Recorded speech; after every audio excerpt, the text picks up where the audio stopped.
Okay, so I don't know if you've noticed this. Every single comment I see on Twitter and YouTube, oh, this phone is so great. It's perfect. It's the best phone ever. You'll never find a better phone than this. I'm gonna throw away all my iPhones just to buy this phone. Okay, so maybe not that, but still, you get the idea. Well, in this video, I thought it'd be interesting if we take a look at 5 different reasons not to buy the Google Pixel 4a.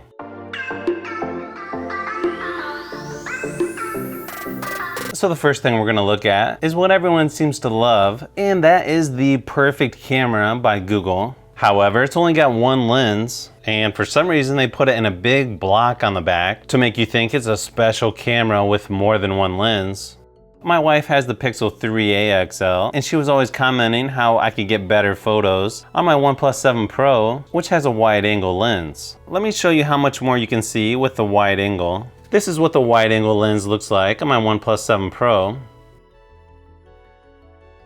And then here's how much you see with the almighty camera by Google at the same exact distance and position as the OnePlus 7 Pro. I know a wide angle lens isn't going to be a deal breaker for everyone, but something you'll definitely want to consider before buying the Google Pixel 4a.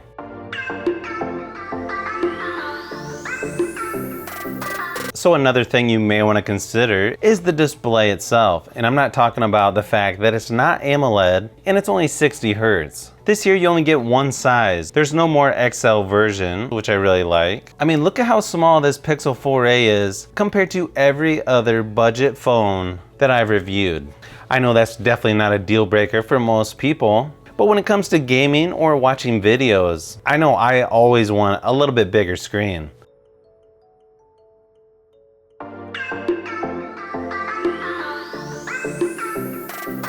Another reason why you may not want to buy the Pixel 4a is performance. One thing you're sacrificing is this is a little bit cheaper processor than what you're going to get on, say, a Pixel 5 that's just about ready to come out. You can see that it gets obliterated by the OnePlus 7T and the OnePlus 7 Pro. Now it is faster than the Pocophone F1 and just a hair faster than the OnePlus 6, which came out about 3 years ago. Same thing with multi-core scores. It's about the same as the Poco F1, and then it's quite a bit slower than the OnePlus 6. On my old dinosaur phone, the OnePlus 7 Pro, it's on HD graphics with high frame rates on PUBG Mobile. And then on the cheap and slow Pixel 4a, it's also on HD and high frame rates. Okay, so maybe that's not the best example. Let's keep moving on here.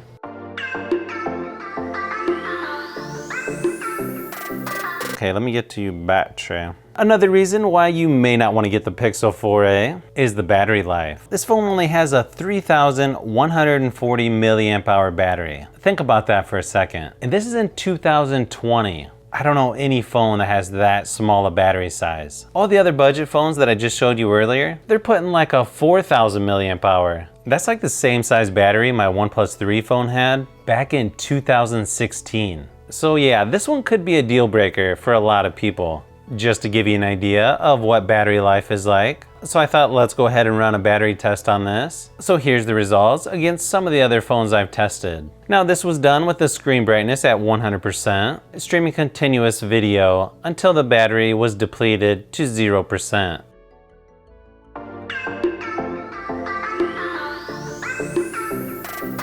Now the last reason you're probably not going to want to buy this Pixel 4a is 5G.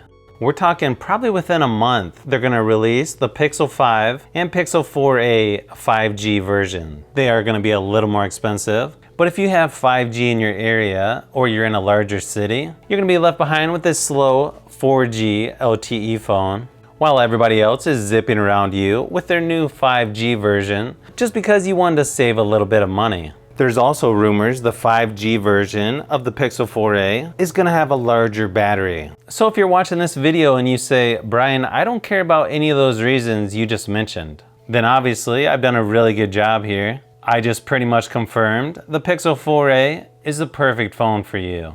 So if you've made it this far into the video, you may want to say thanks by subscribing, and don't forget to give a thumbs up if this video was helpful. This is Brian from FishBee Productions. Thanks for watching, and I'll see you on the next one.